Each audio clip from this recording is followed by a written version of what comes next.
So hey guys, welcome back to a new episode of Let's Play Series. ഇത് നമ്മുടെ let's play സീരീസിൻ്റെ second എപ്പിസോഡാണ്. First എപ്പിസോഡിൽ ബാക്കി കാണുന്ന അയൺ ഫാർം പണിതിട്ടുണ്ടായിരുന്നു. പിന്നീട് കുറച്ച് കാര്യങ്ങൾ ഞാൻ ചെയ്തു, കാണിച്ചു തരാം. ആദ്യം തന്നെ ഞാനിവിടെ ഇവനെ കോപ്പർ ഗോളത്തെ അതിന് ശേഷം ഇതാക്കിയിട്ടുണ്ടായിരുന്നു. ഇവൻ ഇവിടെ അയൺ ഇങ്ങനെ എടുത്തു വെച്ചോളും. അയണും സ്ട്രിങ്ങും കോപ്പിയും ഇവനെടുത്ത് വെച്ചോളൂ. അത് വെറുതെ ഒന്ന് ഇവനെ പരീക്ഷിച്ച് നോക്കിയതാണ്. ഇവനെ വെച്ചൊന്നും ബിൽഡ് ചെയ്യാനില്ലാത്തതുകൊണ്ട് ഇത് പിന്നെ ചെറിയൊരു ബിൽഡല്ലേ, ജസ്റ്റ് അവനൊന്ന് ഇതാക്കിയതല്ലേ ഉള്ളൂ. അതുകൊണ്ടാണ് ഞാൻ വീഡിയോയിലാക്കാഞ്ഞത്. പിന്നെ കഴിഞ്ഞ എപ്പിസോഡിൽ തന്നെ ഞാൻ കുറച്ച് കാര്യങ്ങൾ ചെയ്തായിരുന്നു. ഞാനത് ഇട്ടില്ല. ആദ്യം ചെയ്തതെന്നാന്ന് വെച്ചാൽ അവിടെ ഫുഡ് സെറ്റാക്കിയായിരുന്നു. ഇത് കണ്ടില്ലേ, ഇവിടെ കുറച്ച് കൃഷി ഞാൻ തുടങ്ങിയിട്ടുണ്ട്. ഇതിപ്പോഴും കംപ്ലീറ്റ് ആയിട്ടില്ല. ഇത് ബീട്രൂട്ട്, പൊട്ടാറ്റോ, വീറ്റ്, മെലൺ, ഇതൊക്കെയാണ് ഇവിടെ ഉള്ളത്. ഈ മെലൺ ഇവിടെ നിന്ന് കിട്ടിയെന്നൊരു ഓർമ്മയില്ല. പിന്നെ നമുക്ക് അയൺ ഫാർമിലോട്ടുള്ള ഊള് കിട്ടിയത് ഇവന്മാരുടെ നിന്നായിരുന്നു.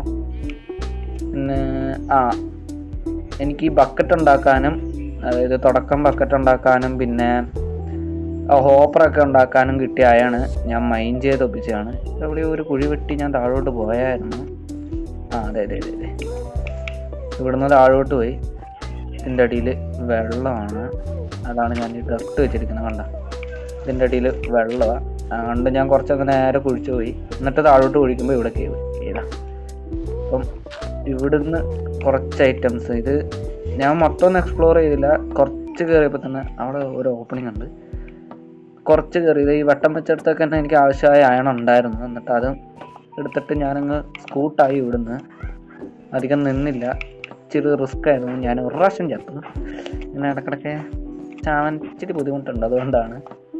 പിന്നെ ഈ അയണൊക്കെ ഞാൻ ഈ അയൺ ഫാർമിൽ നിന്ന് എടുത്തതാണ്. ഞാനിത് കുറച്ച് ഐറ്റംസ് കളക്ട് ചെയ്യാൻ വേണ്ടി, നമ്മുടെ ബ്രീഡർ പണിയാനുള്ള ഐറ്റംസ് കളക്ട് ചെയ്യാൻ വേണ്ടിയിട്ട് ഞാൻ നേരത്തെ ഇരുന്നതാണ്. അതായത് ഇവിടെ ആക്കി വെച്ചിട്ടുണ്ട്. ഒരു 1.5 സ്റ്റാക്ക് വുഡും കുറച്ച് കോബിൾ സ്റ്റോണും കുറച്ച് വൂളും. ഇത്ര തന്നെ മതി. ഒന്ന് ഉറങ്ങട്ടെ പോയി. ഇപ്പം എനിക്ക് തിന്നാനൊന്നുമില്ല. ഞാനത് വില്ലേജർ ബ്രീഡർ ആക്കാൻ വേണ്ടിയിട്ടാണ് ആ പൊട്ടറ്റ അത്ര ആക്കി വെച്ചിരിക്കുന്നത്. അതാമാർക്ക് കുറച്ച് എറിഞ്ഞു കൊടുത്തിട്ട് ബാക്കി നമുക്ക് എടുക്കാം. പിന്നെ എനിക്കൊരു കുതിരനെ കിട്ടി. ഇതും കഴിഞ്ഞ എപ്പിസോഡിൽ വീഡിയോയിൽ കണ്ടു കാണും. ശേഷം ഞാൻ പറയാൻ മറന്നതാണ്. ഇവിടെ നല്ല സ്പീഡുണ്ട് കേട്ടോ, കിട്ടില്ല സ്പീഡാണ്. ഞാൻ കാണിച്ചു തരാം. കണ്ട, നല്ല സ്പീഡിൽ ഇവൻ പോകുന്നുണ്ട്. അതുപോലെ നല്ല ചാട്ടം ചാടും. കണ്ട, നല്ല ചാട്ടം ചാടും, നല്ല സ്പീഡും ഉണ്ട് ഇവൻ. ഞാൻ ആദ്യം ടൈം ചെയ്ത് ഇവനെ തന്നെയാണ്. ഇവനെ തന്നെ നല്ല സ്പീഡും ഉണ്ടാവുന്നത്, സീനില്ല. ഇവനെ വെച്ചിട്ടായിരുന്നു കുറേയൊക്കെ സാധനങ്ങളൊക്കെ കളക്ട് ചെയ്യാം. പിന്നെ ഫുഡ് കളക്ട് ചെയ്ത് ഞാൻ അപ്പുറത്തു നിന്നാണ്. ഇതാണ്ട ആ മല, കുറച്ചങ്ങ് മലയിലുണ്ടായിരുന്ന മരങ്ങളൊക്കെ ഇപ്പോഴും അത് ഡീസ്പോണായി കഴിഞ്ഞിട്ടില്ല. ലീവ്സ് ഇവനെ തൽക്കാലം ഇതിനകത്തിടാം. ഇവനിങ്ങനെ ഈ 2 സൈഡും തുറന്നിട്ടെന്നും പറഞ്ഞ് ഇവൻ പുറത്തോട്ടൊന്നും പോവില്ല. കണ്ടില്ലേ, ഇവിടെ ഞാനൊന്നും വെച്ചിട്ടില്ല, ഇവിടെയും വെച്ചിട്ടില്ല. അവൻ പുറത്തോട്ടൊന്നും പോവില്ല, അതിനകത്ത് തന്നെ കടന്നോളൂ. പാവാണ്. ഈ കോപ്പർ ആർമറും എനിക്ക് വില്ലേജിൽ നിന്ന് കിട്ടിയത്. അതിനകത്ത് ബ്ലാക്ക് സ്മിത്ത് ഉണ്ടായിരുന്നു, ഞാൻ കഴിഞ്ഞ എപ്പിസോഡിൽ കണ്ടില്ല. നമുക്ക് നേരെ ബ്രീഡർ പണിയാൻ പോവാം. അതിന് മുമ്പ് കുറച്ച് ഐറ്റംസും കൂടെ വേണം. ഇതൊന്ന് കൂട്ടിക്കൊള്ളാം. നമുക്ക് ഇവിടെ ബ്രീഡർ സെറ്റ് ചെയ്യാം. വേറെ എവിടെയും സ്ഥലം കാണുന്നില്ല, ഫുള്ള് കേവാണ്. അതുകൊണ്ടാണ് ഇവിടെ തന്നെ സെറ്റ് ചെയ്യാമെന്ന് ഞാൻ പിന്നെ വിചാരിച്ചത്. ഇവിടെ രണ്ടരമാൻ ചുറ്റിക്കറങ്ങി നിൽക്കുന്നുണ്ടായിരുന്നു. ഞാൻ അവനെ നോക്കിയ പണി കിട്ടും. അതുകൊണ്ട് ഞാൻ അവനെ തോണ്ടാൻ പോയിട്ടില്ല. ഈ ഭാഗം ചെറുതായിട്ടൊന്ന് കുഴിച്ചെടുത്തിട്ട് നമുക്ക് ഇവിടെ ആയിട്ട് സെറ്റ് ചെയ്യാം. അതാ ഇവിടെ കുഴിച്ചെടുക്കാം. നമുക്ക് കുറച്ച് ഡർട്ടിൻ്റെ ആവശ്യമുണ്ട്, ഞാൻ ഡർട്ട് എടുത്തില്ല. പിന്നെ കഴിഞ്ഞ വീഡിയോയിൽ ഒരു ബ്രോ കമൻറ്റ് ചെയ്തായിരുന്നു, ഇത് റെൻഡർ ഡിസ്റ്റൻസ് കുറച്ചിട്ടാൽ കുറേ മാറ്റം വരുമെന്ന്. അതുകൊണ്ടാണ് തോന്നുന്നു ഇപ്പോൾ കുഴപ്പമില്ലാണ്ട് കളിക്കാതെ, ബഗ്ഗൊന്നുമില്ല. ഉണ്ടാക്കണം.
വെറുതെ റിസ്ക് എടുക്കണ്ട. ഏത് ഇനിയിപ്പോൾ അതിൻ്റെ മണ്ടയിൽ ആരെങ്കിലും സ്പോണായിട്ട് ഇനി അങ്ങോട്ട് വേണ്ട, അതിൻ്റെ ആവശ്യമില്ല. അപ്പോൾ ഗൈസ്, ഇതായിരുന്നു ഇന്നത്തെ വീഡിയോ. വീഡിയോ കണ്ടിട്ട് ഇഷ്ടപ്പെട്ടിട്ടുണ്ടെങ്കിൽ ലൈക്ക് ചെയ്യുക, സബ്സ്ക്രൈബ് ചെയ്യുക, ഷെയർ ചെയ്യുക. അടുത്തൊരു വീഡിയോ ആയിട്ട് വരുന്നവരെ ഓക്കെ ബായ്. ദേവന്മാരെ കൊല്ലാൻ ആൾ വന്നിട്ട്